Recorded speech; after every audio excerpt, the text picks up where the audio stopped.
Hey everybody! Did you know that just like the fluids in your body, the fluids in your car are absolutely vital in keeping your car healthy and running longer? And we know that a healthy car means less trips to the shop and saves you money. Just doing basic maintenance can go a long way. So today, we're going to run through some fluids that you can check and keep up with to help keep your car running right. Now, this is not a tutorial about how to change the fluids in your car, but a guide on what to check, what it should look like, and when you should service your car, whether you're doing it yourself or taking it to a shop. I'm Dave, and this is Finnicum's Autofocus.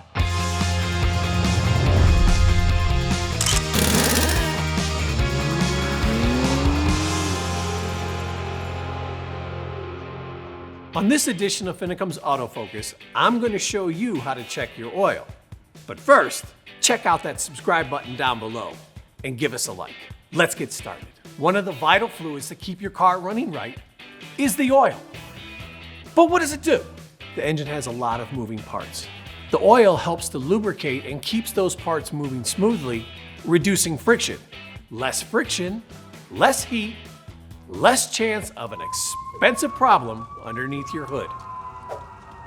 Remember, always make sure that your car is off and cool before checking the oil. Welcome to the engine bay. Here you'll find the oil pan and the dipstick that we'll need to help check the oil. Fun fact, most cars made after 1995, the dipstick will have a yellow cap to it. If you can't find it, just do a quick internet search for the year, make, and model of your car, and they'll help you find what you're looking for. Once you find the dipstick, give it a good pull and release it from the car. The first time you pull it out, wipe it clean and dip it back in.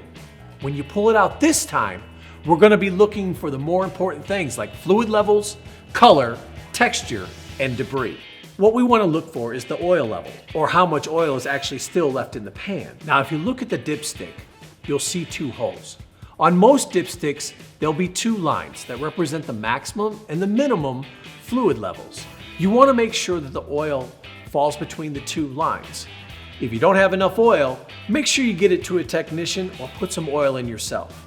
Keep in mind, if you recently had your oil changed and it's still running low, you might have a leak, and that could be disastrous for your engine. The next thing we're going to talk about is color. This is new oil. As you can see, it's got a tan and relatively clear appearance. The more that the oil cycles through your engine, the darker it's going to get. So, if your oil looks like this, it's time to change your oil. While you're checking the color, also check the viscosity, or the thickness of the oil. Now, this is new oil, but as the oil runs through or cycles through the engine, it's going to get thicker. And the thicker it gets, it can definitely start causing issues. Another thing to look for is sludginess.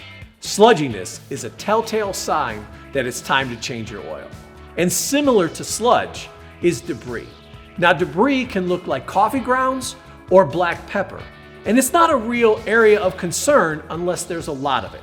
However, if you see metallic flakes in your oil, it could be a sign of serious internal engine damage, and you need to get your vehicle to a professional as quickly as possible. A simple rule of thumb about checking your oil is to check it monthly. However, if you commute long distances or you're planning on going on a trip, you might want to check it a little sooner. As always, if you're not sure about the fluids in your car, take it to a mechanic. And if you found this video helpful, give us a like and subscribe to our channel. And let us know in the comments if there's any topic you want us to cover. We'll see you next time on Finnicum's Autofocus.